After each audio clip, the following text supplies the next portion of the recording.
Подпишитесь на канал и поставьте лайки.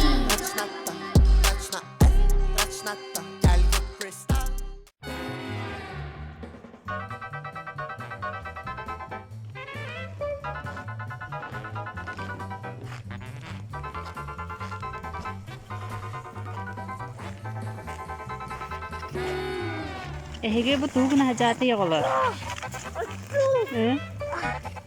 Tugna hajate ehege bu. Burada hacam.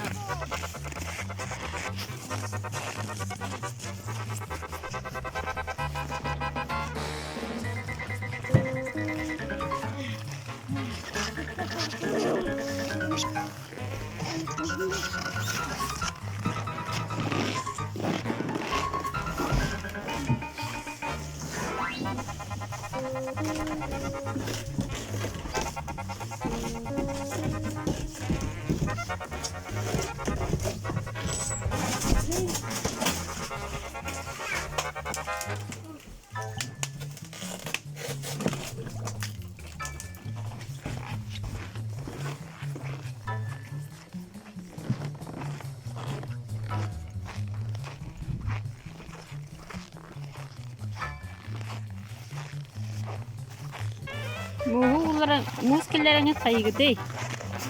Muskillerine kaygıdı. Muhuna kaygıdı ehege.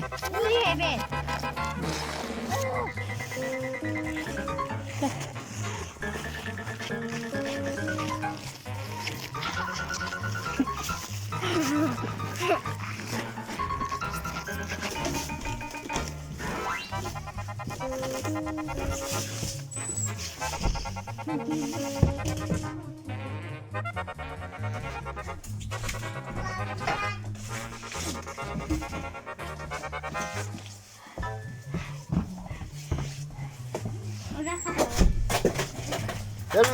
Помашите. Кто сидит? Меня зовут Сер. Это Айтал, а этот Мучин. Хахлы. Bu Aytal ata bildi. Ata ben içedim. Haydi. Поставьте лайк Sonra? и подпишитесь и колокольчик. Да. Всем пока. Подпишитесь на канал и поставьте лайки.